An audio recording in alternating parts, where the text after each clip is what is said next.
जय श्री गणेश। बहुत समय पहले की बात है। एक गांव में एक भाई बहन रहा करते थे। भाई बहुत गरीब था पर उसकी बहन पैसे वाली थी। जब बहन के ननद का विवाह था तब बहन ने ना तो अपने भाई को विवाह में आने का निमंत्रण दिया, ना ही कोई चिट्ठी भेजी। भाई को बाहरी लोगों से पता चला कि उसकी बहन के ननद का विवाह है।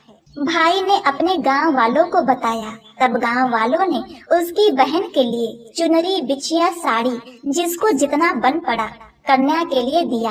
भाई सारा सामान लेकर बहन के गांव पहुंचा। बहन के घर जाने पर बहन की देवरानी बोली, भाभी जी आपके भाई आए हैं। तो बहन ने पूछा, कैसे आए हैं और क्या पहना है? तब देवरानी ने कहा कि पैदल आए हैं, फटी पगड़ी और फटी धोती पहने हैं। तो बहन बोली, मेरे ससुर हवेली के सामने दुकान में बैठे हैं, मुझे शर्म आती है। भाई को बोलो कि पीछे के दरवाजे से आए।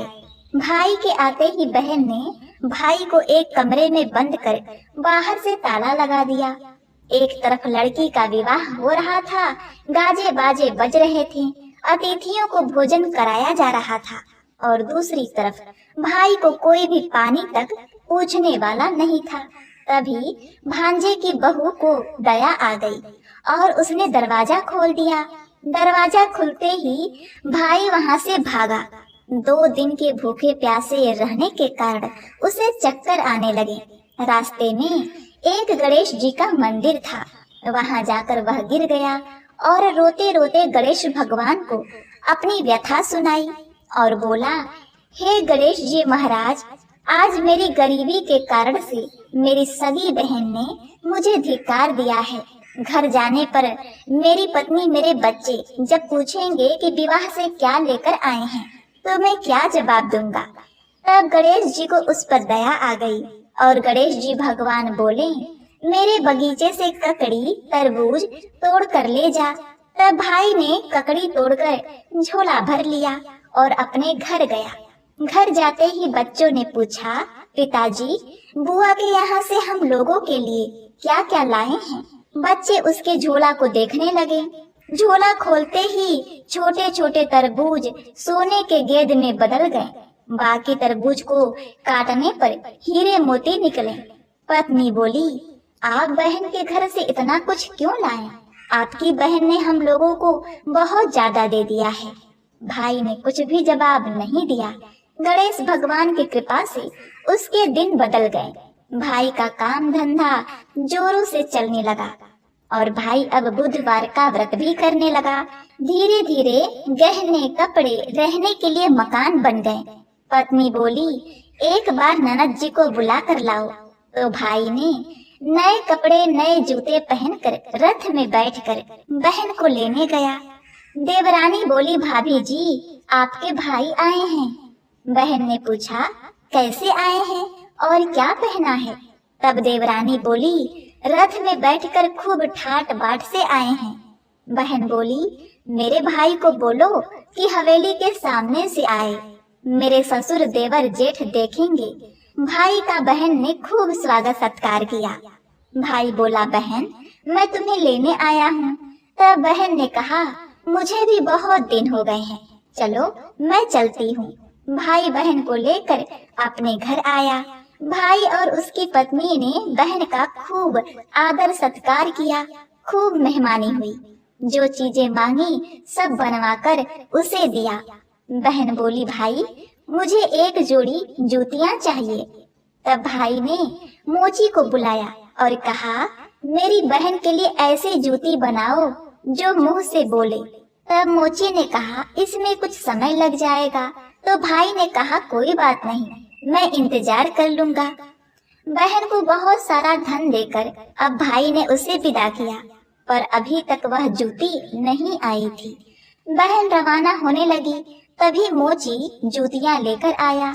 बहन की जूती पहनते ही जूतियां बोली, निर्धन भाई की पैसे वाली बहन, गणेश जी का बगीचा नहीं होता तो आज क्या करती?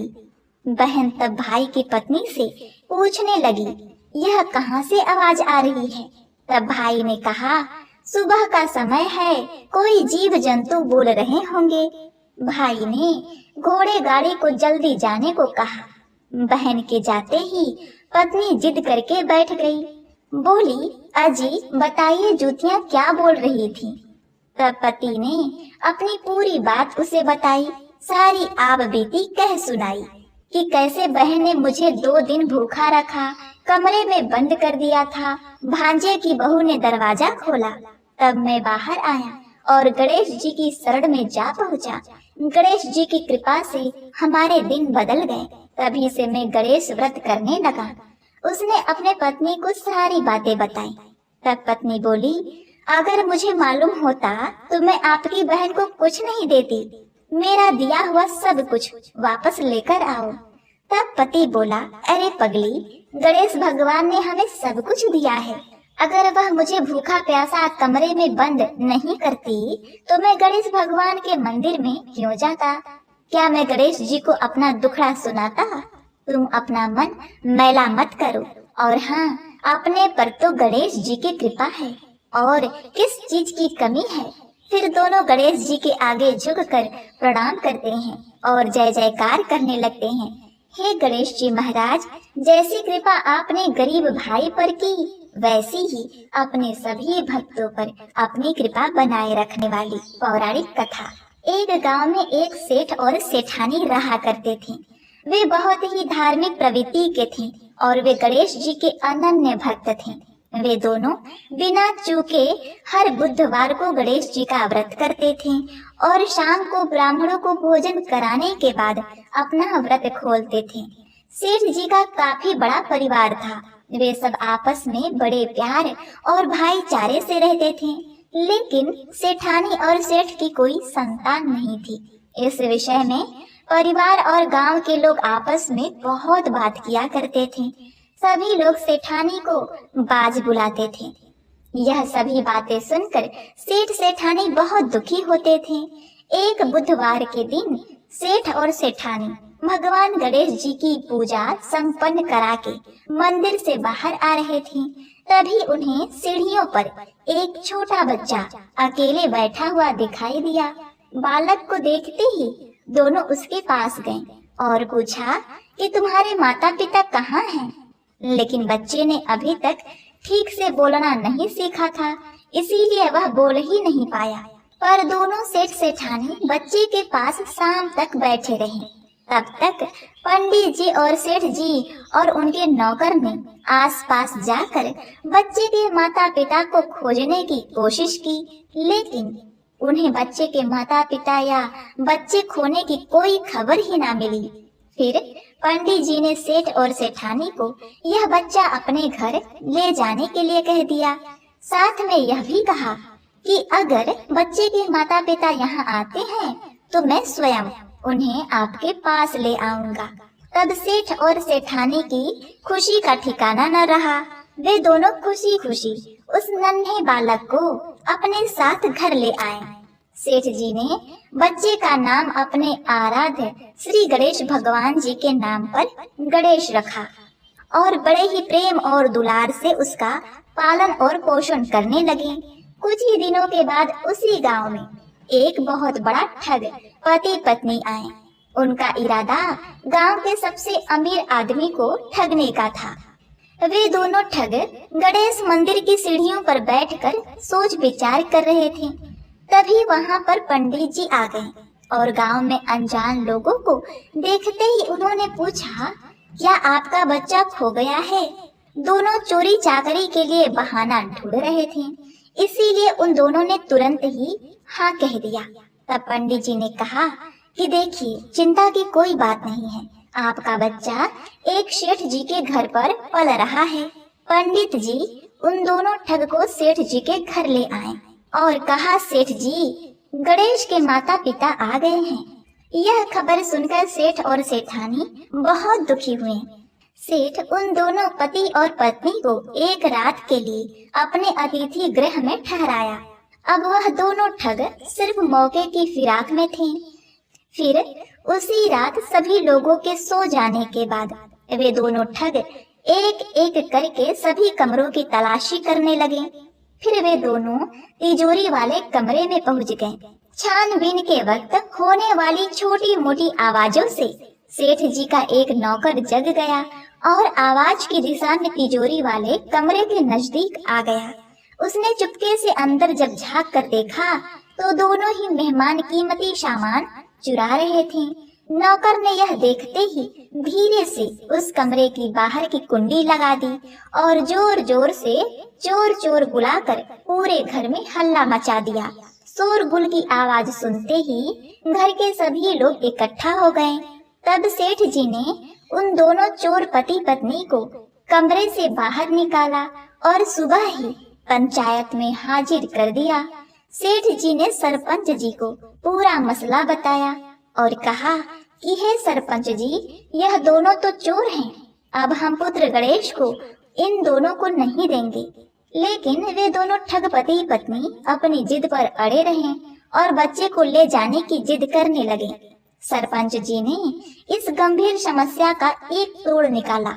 उन्होंने सेठानी और दूसरी औरत को गणेश के सामने खड़ा कर दिया और कहा, जिसके भी आंचल से दूध की धार गणेश के मुंह में जाएगी वह बालक गणेश के पास ही रहेगा। फिर दोनों अपने अपने आंचल मुंह के सामने फैलाकर खड़ी हो गईं। सेठानी जी मन ही मन भगवान गणेश के नाम का जाप कर रही थी। देखते ही देखते गणेश भगवान की कृपा से सेठानी की आंचल से दूध की एक धार गणेश के मुंह में गिरी और इस तरह बालक गणेश और सेठानी के साथ हमेशा के लिए रहने लगा। और उन दोनों ठग पति पत्नी को राजा के सिपाहियों ने गिरफ्तार कर लिया और उन्हें कैद खाने में डलवा दिया।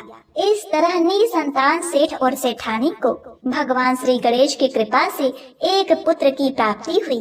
तो प्रेम से बोलिए गणेश जी भगवान की जय। प्रिय भक्तों, आइए अब सुनते हैं गणेश जी महाराज की विवाह की कथा। एक बार देवी तुलसी विवाह हेतु वर ढूंढने के लिए तीर्थ यात्रा पर निकली थी और ढूंढते ढूंढते वह गंगा किनारे पहुंच गईं।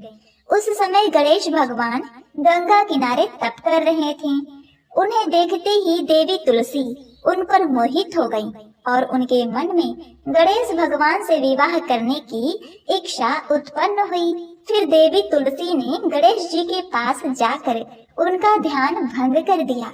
आंखें खोलने के बाद गणेश भगवान के सामने देवी तुलसी खड़ी थी, लेकिन सामने एक स्त्री है, इसलिए अपने क्रोध को नियंत्रण में रखकर गणेश भगवान ने पूछा, आप कौन हैं? और हे देवी, आपने मेरा ध्यान भंग क्यों किया? इसका कारण क्या है?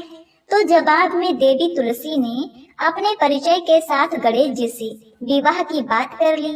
उत्तर में गणेश भगवान जी बोले, हे देवी, मैं ब्रह्मचारी हूँ, इस वजह से मैं विवाह नहीं कर सकता। अपने विवाह प्रस्ताव के लिए ना सुनने के बाद देवी तुलसी क्रोधित हो गई। उन्होंने गणेश जी को श्राप दिया कि उनका ब्रह्मचर्य टूटेगा और उनके 2 विवाह होंगे। इस बात पर गणेश भगवान भयंकर क्रोधित हो उठे, क्योंकि एक तो वह स्त्री है, इसलिए ध्यान भंग करने पर श्री गणेश जी ने कुछ नहीं कहा और इतनी विनम्रता से बात करने पर भी उन्हें श्राप दिया गया। फिर गणेश जी ने भी तुलसी माता को श्राप दे दिया कि तुम्हारा विवाह शंखचूड़ नाम के असुर के साथ होगा। एक देवी होकर भी उनका विवाह एक राक्षस से होगा। यह जानकर देवी तुलसी विचलित हो गई और विनायक जी से इस कठोर श्राप से मुक्ति दिलाने की क्षमा याचना करने लगी। फिर गणेश जी को तुलसी देवी पर दया आ गई। वे बोले कि मेरा श्राप तो बदल नहीं सकता, वह तो सच होकर ही रहेगा, लेकिन अगले जन्म में तुम एक पेड़ बनोगी और भगवान विष्णु जी को अत्यंत प्रिय होगी। उनकी पूजा में भी तुम्हारा एक महत्वपूर्ण स्थान होगा और कलयुग के मनुष्य को तुम मोक्ष का मार्ग दिखाओगी।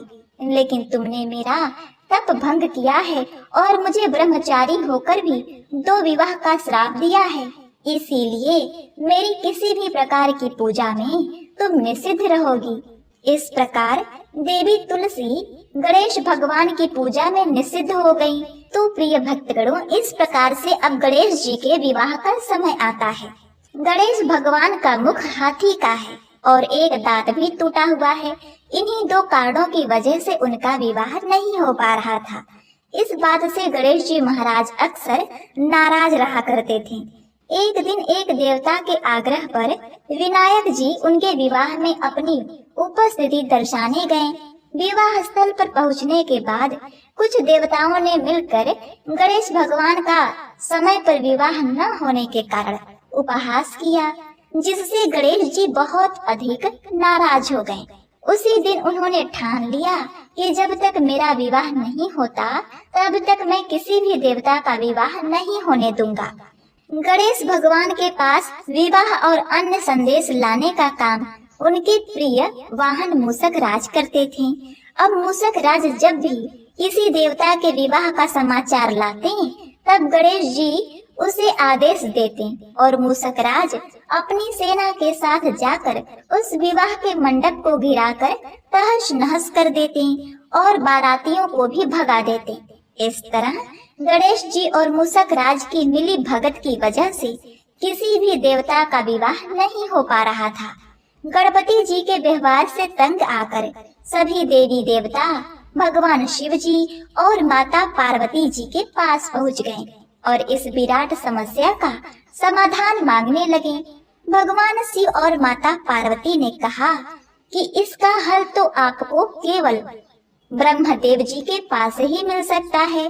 कृपया करके आप ब्रह्मलोक जाइए। तब माता पार्वती और महादेव जी को प्रणाम करके सभी देवी देवता ब्रह्मा जी के पास प्रकट हुए। देवताओं की समस्या को ठीक से सुनने के बाद ब्रह्मा जी ने अपनी योग शक्ति से दो कन्याओं का निर्माण किया। कन्याओं का नाम था रिद्धि और सिद्धि।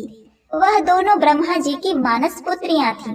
उन्हें लेकर ब्रह्मा जी गणेश जी महाराज के पास गए और उनसे अपनी पुत्रियों को ज्ञान एवं शिक्षा प्रदान करने का निवेदन करने लगे। ब्रह्मा जी का मान रखने के लिए एक दंत भगवान ने रिद्धि और सिद्धि को शिक्षा देना आरंभ किया और फिर उस दिन के बाद से जब भी मूषक राज किसी विवाह की खबर लाते उस वक्त रिद्धि और सिद्धि गणेश जी को अपनी बातों में उलझा कर रखती थी और दूसरी तरफ देवताओं का विवाह संपन्न हो जाता। एक दिन बुद्धि के देवता भगवान गणेश जी को यह बात समझ आ गई, लेकिन उनके क्रोध में आने से पहले ही ब्रह्मदेव अपने दोनों पुत्रियों के साथ प्रकट हो गए। रिद्धि और सिद्धि को सामने देखते ही गणेश जी का क्रोध बढ़ने लगा, किंतु विनायक जी के मुख से कोई भी शब्द निकलने से पहले ही भगवान ब्रह्मदेव ने कहा, हे गणेश जी, आपने स्वयं ही मेरी पुत्रियों को शिक्षा दी है। अब मुझे इन दोनों की विवाह योग्य कोई वर नहीं मिल रहा। मेरी आपसे विनती है, आप ही रिद्धि और सिद्धि से विवाह करके मुझे धन्य कीजिए। परमपिता ब्रह्मदेव जी की शांत वाणी को सुनकर गणेश जी का क्रोध शांत हो गया और वे उस विवाह प्रस्ताव के लिए हंसी खुशी राजी हो गए। विवाह के बाद अपनी दोनों पत्नियों से उन्हें दो पुत्र प्राप्त हुए, जिनका नाम रखा गया शुभ और लाभ। तो प्रेम से बोलिए गजानन भगवान की जय। प्रिय भक्तों, अब आइए सुनते हैं गणेश जी महाराज की बड़ी दुर्लभ कथा। सुख मिले समृद्धि मिले, मिले खुशी अपार, आपका जीवन सफल हो जब आए श्री गणेश आपके द्वार। ओम गंग गणपतये नमः। पौराणिक कथा के अनुसार एक बार की बात है, 7 बहनें थीं। 6 बहनें पूजा पाठ करती थीं, लेकिन 7वीं बहन नहीं। एक बार श्री गणेश जी ने सोचा कि मैं इन 7 बहनों की परीक्षा करता हूँ। वे साधु के रूप में उनके घर आए और दरवाजा खटखटाने लगे। पहली बहन से गणेश जी ने कहा, हे पुत्री, मेरे लिए खीर बना दो, मैं बड़ी दूर से आया हूँ। अब देखिए, उस पहली बहन ने मना कर दिया। अब इसी तरह साधु भेषधारी गणेश भगवान बाकी के सभी 6 बहनों के पास गए, लेकिन उन्होंने भी मना कर दिया।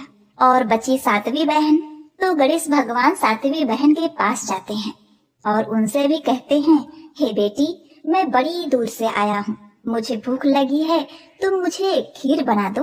तो उस 7वीं बहन ने हाँ कर दी। उसने चावल बीनना शुरू कर दिया और फिर खीर बनाना शुरू कर दी। जब खीर बननी शुरू हो गई तो बहन को लगा कि यह खीर कहीं कच्ची तो नहीं, इसीलिए सातवीं बहन ने अधपकी खीर चख ली। फिर साधु महाराज को खीर खिलाई। साधु ने कहा, तुम भी खीर खा लो बेटी। सातवीं बहन ने कहा, मैंने तो खीर बनाते बनाते ही खा ली। हे भगवान, आप गुस्सा मत होइएगा, मैंने सोचा कहीं खीर कच्ची न रह जाए, इसीलिए मैंने चख कर देख ली। उस सातवीं बहन की ऐसी भक्ति देखकर गणेश भगवान बड़े प्रसन्न हुए और फिर गणेश जी अपने असली रूप में आ गए और कहा, बेटी मैं तुम्हें स्वर्ग ले जाऊंगा। बहन ने कहा कि मैं अकेले स्वर्ग नहीं जाऊंगी महाराज, मेरी 6 बहनों को भी ले चलिए। गणेश जी बड़े खुश हुए और सबको स्वर्ग ले गए। स्वर्ग में मजे से घूमने के बाद सभी वापस आ गए और जब अपने घर आते हैं तो उन्होंने देखा कि उनके कुटिया की जगह एक बहुत आलीशान महल है। महल में नौकर चाकर गाड़ी घोड़े सब है और इसी प्रकार वे रानियों की तरह जीवन व्यतीत करने लगे। गणेश भगवान की दूसरी कथा। एक गांव में एक कुम्हार रहता था। उसकी 2 पत्नियां थीं। दोनों पत्नियों को एक एक बेटी थी। बड़ी का नाम सुखिया और छोटी का नाम दुखिया था। बड़ी वाली बहुत चालाक थी। वह अपनी बेटी सुखिया के साथ पूरे घर पर राज करती थी। इधर छोटी वाली अपनी बेटी दुखिया के साथ घर का सारा काम किया करती थी। कुम्हार भी इन दोनों पर कोई विशेष ध्यान नहीं देता था। आप देखिए, धीरे धीरे समय व्यतीत हो रहा था। एक दिन की बात है, कुम्हार की तबीयत बहुत खराब हो गई और उसने दुखिया को बुलाया और धीरे से एक गणेश जी की मूर्ति अपने बेटी को थमा दिया। गणेश भगवान की उस मूर्ति को उस कुम्हार ने अपने हाथों से बनाया था। कुम्हार ने कहा, बेटी मेरे पास तुम्हें देने के लिए बस यह गणेश जी की मूर्ति है, सो मैं तुम्हें दे रहा हूँ। इन्हें रोज भोग लगाना और इनकी पूजा करना, तुम्हारा कल्याण होगा। इतना कहते ही कुम्हार की मौत हो गई। बड़ी वाली पत्नी ने चालाकी से सारी संपत्ति हड़प ली और छोटी वाली को घर से निकाल दिया। छोटी वाली अपनी बेटी दुखिया के साथ सूत काट कर कपड़े बुनकर बेचती और जो पैसा मिलता उससे वो अपना जीवन यापन किया करती थी। एक दिन की बात है, दुखिया की माँ ने अपने बेटी से कहा कि तुम रुई का ध्यान रखना, यह रुई सूख जाए तो घर में ले जाकर रख देना। उस समय दुखिया गणेश भगवान को भोग लगा रही थी। गणेश भगवान को भोग लगाकर वह रुई का ध्यान रखने लगी। तभी हवा का तेज झोंका आया और दुखिया के सारे रुई उड़ा ले गए। दुखिया चिंतित हो गई कि अब माँ को क्या जवाब दूंगी। उसी समय गणेश भगवान प्रकट हो गए और दुखिया से कहा, हे बेटी, तुम्हें तुम्हारी रुई वापस मिल जाएगी, तुम मेरे पीछे पीछे आओ। दुखिया गणेश जी के पीछे पीछे चल पड़ी। रास्ते में उसे एक गाय मिली। गाय बोली, बेटी मेरे चारों ओर गोबर बिखरे पड़े हैं, तुम जरा इन्हें साफ कर दोगी। प्रिय भक्तों, मेहनत और दूसरों की सेवा करने की आदि दुखिया अपने स्वभाव के अनुसार गोबर साफ करने लगी। उसके बाद गाय के आगे उसने घास का एक बड़ा सा गट्ठर रख दिया और पानी भरी बाल्टी भी रख दी। तब गाय माता ने कहा, बेटी आते समय मुझसे मिलते जाना। अब दुखिया आगे बढ़ती है। आगे जाते जाते एक केले का पेड़ पड़ता है। केले के पेड़ ने कहा, बेटी मेरे पेड़ के नीचे बहुत सारे खरपतवार हैं और मेरी टहनी नीचे की तरफ झुक गई है, तुम इसे सीधा कर दो और मेरे खरपतवार को साफ कर दो। दुखिया ने केले के पेड़ के आग्रह पर उसके नीचे गिरे सभी पत्तों को हटाया, एक टहनी की मदद से पेड़ को सीधा किया और फिर वह केला बोला, हे बेटी तुम यदि वापस आना तो मुझसे मिलते हुए जाना। दुखिया ने कहा, ठीक है पेड़ महाराज। अब दुखिया आगे बढ़ी। आगे जाते जाते एक घोड़ा मिला जो खूंटी से बंधा हुआ था। घोड़े ने कहा, बेटी मैं बहुत दिनों से भूखा हूँ, कुछ खाने को दे दो। दुखिया ने उसे घास काट कर खिलाया और पानी पिलाया।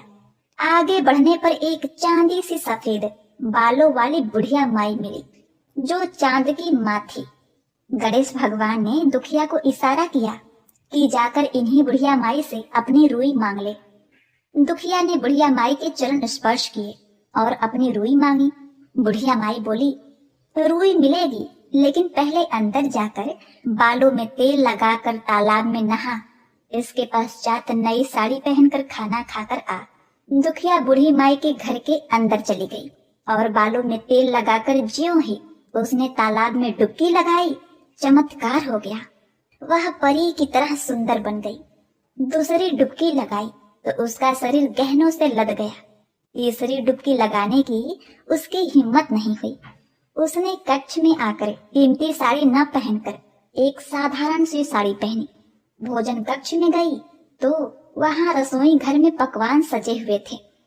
सभी पकवानों को छोड़कर दुखिया ने रोटी और सब्जी खाई और बुढ़िया के पास गई।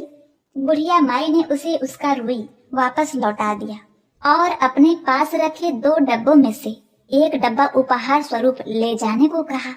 दुखिया ने छोटा वाला डब्बा उठाया और अपने घर की तरफ चल पड़ी।